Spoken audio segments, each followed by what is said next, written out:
Dennis Tubbergen here. It is Tuesday, March 20. I'm here with your economic update on video, and I have on the screen in front of you a Bloomberg Markets article published back in February. And the title of the article is Next Crisis in Finance May Be Public Pensions, a $1.2 trillion asset manager said.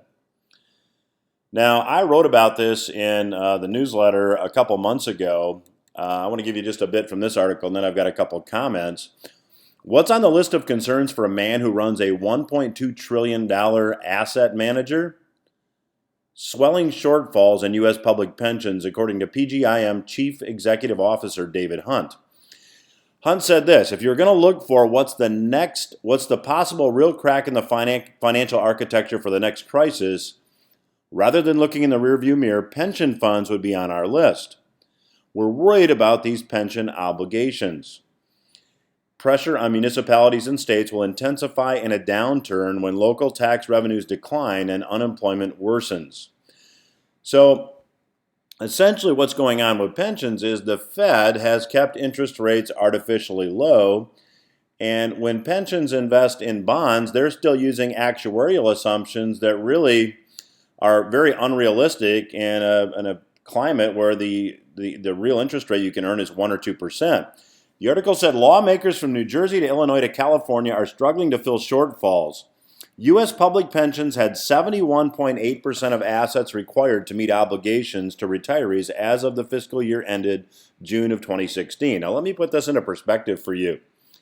If you pull out your Social Security earnings statement, and you can go to ssa.gov and download it, if you take a look at the percentage to which Social Security is funded, counting, of course, that the trust fund has money, that's another story, it's funded to a greater extent by a few percentage points than U.S. public pensions.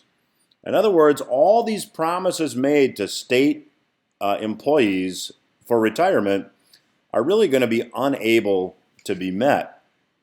Now, Hunt made a comment that it's harder in the public pension space where lawmakers set the benefits and the fund managers are tasked with generating enough return to cover those promises. And this has to do a lot with economic seasons as well. In an economic autumn season where everything seems like it's going along real well, stock prices are up, real estate prices are up, jobs are plentiful, politicians tend to overpromise. But when you look at the hard numbers, here is an article that was published by Bloomberg. Let me go up and get you the date on the article here. This is June 30 of 2017, updated August 29 of 2017. So this is about 7 months old. Again, we've got about that same number. The other articles said that these pensions are 71.8% funded. This one said 71.1% funded. But look at the funding level dropping from 75.6% in 2014 to 71.1% in 2016. That's in a period where stocks are doing really well. Now, if you look at the states here that are really worst off, the ones in dark red are under 50% funded. So that includes Illinois, Colorado, Kentucky, New Jersey, and Connecticut. And then if you look at the shade of pink, if you will, that is the darkest shade of pink, we've got New Hampshire, Rhode Island, Massachusetts, Minnesota, and South Carolina that are all funded in the 50s. Then you look at the states that are only funded to less than 70%, and you can cast a wide net. It's Alaska, Vermont, Michigan, North Dakota, Maryland, Arizona, New Mexico, Kansas, Louisiana, and Alabama. Now, let me just say that there will be attempts to fix this. There will be attempts to change the way these pension plans operate. But mark my words, there will be benefits that have been promised that will not be paid. I had the same conversation with a guest on my radio program back when Detroit declared bankruptcy. And the debate at the time was, will federal law trump state law, or will state law trump federal law as to whether or not there's pension cuts? My answer then is the same as my comment now. If there's no money in the checkbook, somebody is not going to get paid.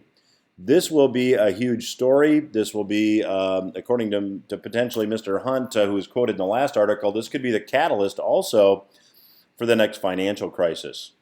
So that is today's video economic update. It is Tuesday, March 20, and I'm Dennis Tubbergen.